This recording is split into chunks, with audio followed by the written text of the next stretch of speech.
Hello everyone and welcome to this tutorial for the PMDG Boeing 737 for Microsoft Flight Simulator. I'm Emmanuel, I am a Boeing 737 pilot and a member of PMDG's tech team.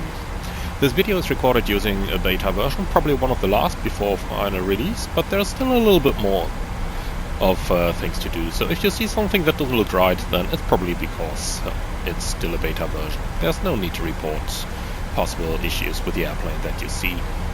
So we're picking this up where we've left off, inbound to Dublin, and on this tutorial we're going to talk a little bit about the approach, and we'll also look into energy management here, because with this arrival we have here in Dublin and with the point merge procedure here, you usually end up a little bit high once air traffic control cuts you short direct to LATMO.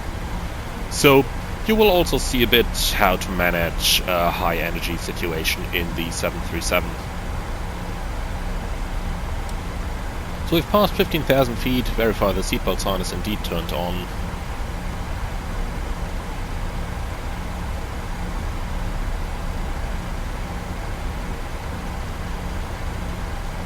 And the next thing we're going to do then is going to be at flight level 100, the 10 checks.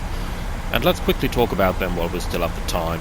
So the 10 checks on the arrival is going to be fuel balanced, with 4 pumps on, lights will come on, that's only the fixed and the runway turn-off lights, and the logo light if it's dark. Aircon and pressurization, then you're looking at about 4 psi difference, maybe a little bit less, and again verify the system is correctly configured for arrival. Seatbelt sign on, recall checked. You can deselect the second radio, so you don't need to monitor 1 to 1.5 anymore. And then finally we give the cabin crew the 10 minutes to landing announcement. So that's what we're going to do when we are passing flight level 100.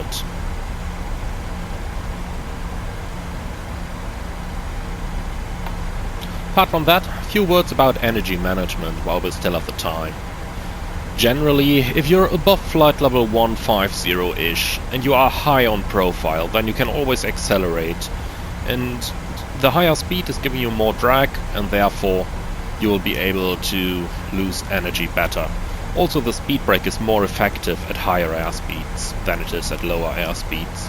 When you're between flight level 150 and flight level 100, you just have to get the feeling for the aircraft a little bit in order to make out whether you are actually going to still be able to accelerate and lose a bit of air and lose a bit of energy like that, or whether it's better to decelerate and get out the flaps.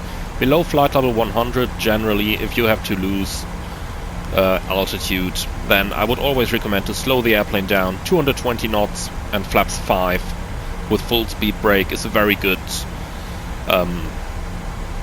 situation to have, because the airplane is descending very good. So 220 knots, flaps 5 with a speed brake, it's very good to get the airplane down. Then if you want a little bit more time, you can always do 180 knots and flaps 10 with a speed brake. That's roughly giving you the same descent rate, or rather the same descent angle as 220 knots. But be aware, if you're flying an aircraft that's equipped with a short field performance package, as you can choose in the FMC options, then flaps 10 is not going to add a lot of drag. If you don't have the short field package, then flaps 10 is adding quite a bit more drag to the airplane as well. So passing flight level 100, 10 checks, fuel is balanced, 4 pumps on, lights on, air conditioning and pressurization 3.6, descending and set. Angle of bank, I think I forgot that in the previous explanation. Make sure it's at 25 degrees here. Recall, checked, 1 to 1.5. I've deselected it on the radio here, but you can also leave it on the radio and just deselect it on the audio control panel. And then, cabin crew, 10 minutes to landing. Alright.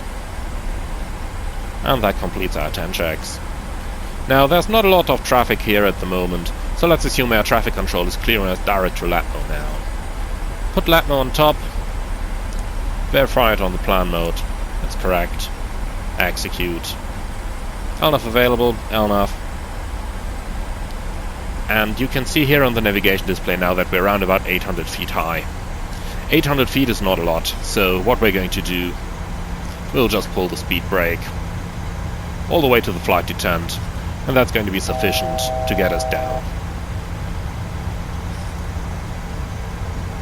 Now, assuming our traffic control is now clearing us 3,000 feet, that's the altitude we want to have at LATMO.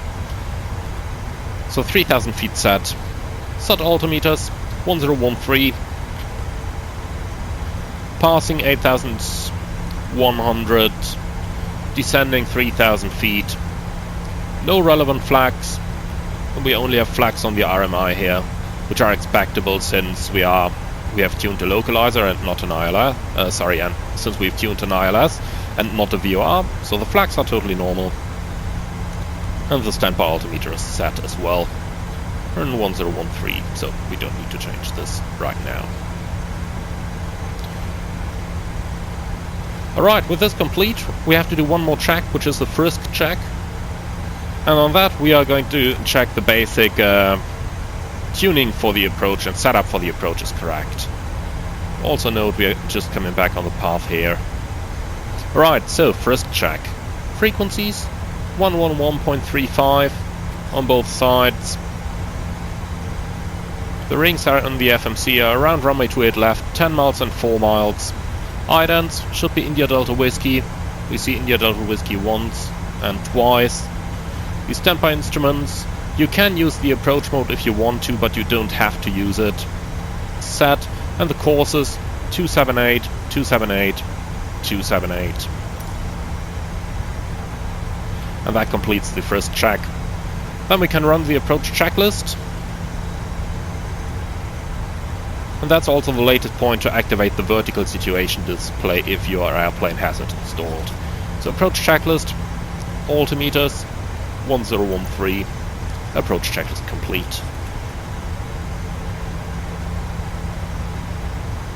One quick word here.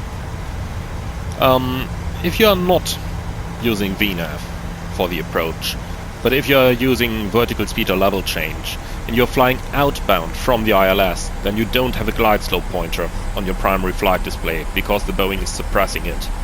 But you can use the approach mode on the standby instruments, so the one you activate here, or if you're using the ISFD, then you have the LS button on it. And the standby instruments are going to give you a glide slope indication. So that's something very useful to keep in mind in case air traffic control is vectoring you around where you do not have perfect VNAV guidance available.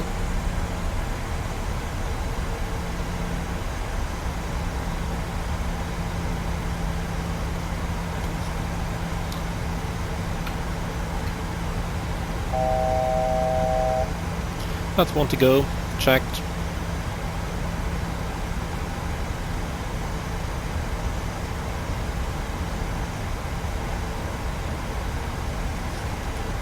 As we're reaching the decel point on the navigation display here, the aircraft is going to pitch up and go into almost a level flight, and then it'll start to slow down. Note that in the 737 you have both the altitude information of where the aircraft wants you to be, as well as the speed information, because you can see the speed bug is going down knot by knot. So by looking at the altitude and the speed, you can very easily tell if your airplane has the energy state that it's supposed to have, or whether you might be on altitude, but for example 20 knots fast. And if in this situation you were 20 knots fast, then you would definitely use the speed brake.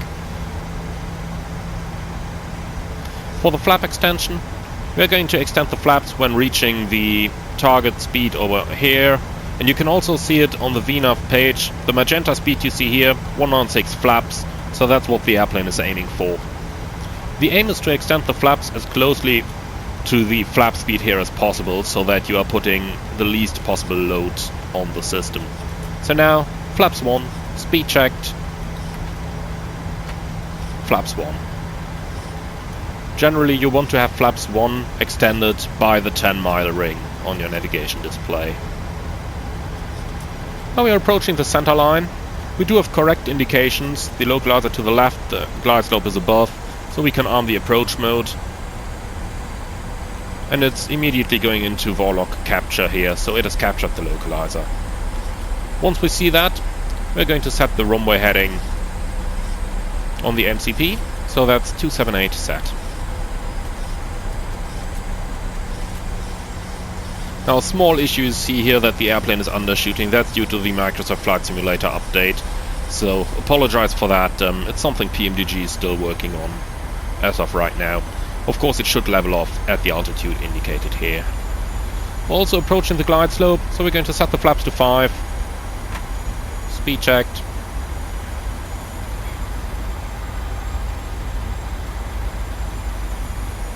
You can see, as we are still in VNAV mode here, the speed buck is just coming down by itself.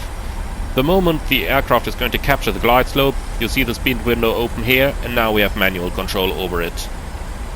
So we're just going to set the flap 5 speed in here.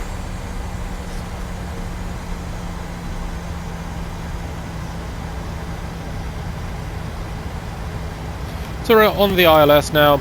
You can see with idle thrust the airplane is approximately maintaining speed. It's slowing down very, very slightly if we have a look at the speed tape here.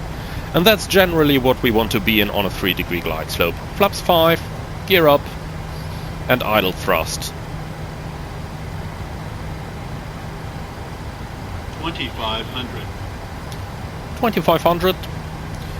We review the terrain in our minds, and we also check on the vertical situation display that the runway symbol here is actually sitting on the terrain.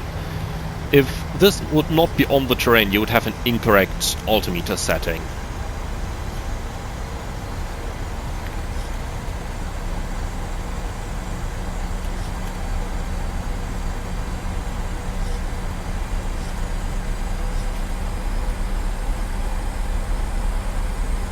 So we are in visual conditions here, so we need to have the airplane stabilized by 500 feet above the ground.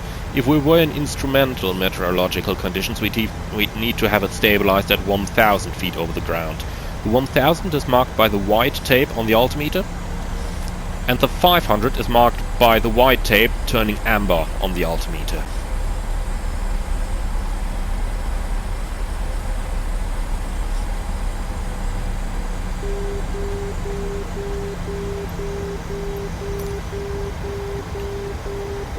So, we're hearing an outer marker here. That's a Microsoft Flight Simulator issue because there is none on this approach.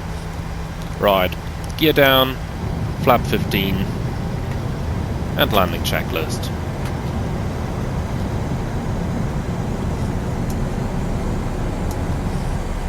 Engine start switches, continuous, speed brake, armed, green light, landing gear down 3 green, holding at the flaps. Let's go flaps 30. 1000 is checked. Set VRF plus 5 since the wind is calm. Flaps 30, 30, green light, landing check is complete. Alright, this is where today's episode is going to lead us to. I am going to create a second episode about the landing because there is quite a lot more to say about the landing, and I want to cover that in a separate video. Thank you very much for watching, and see you all on the next one that is going to be up very soon.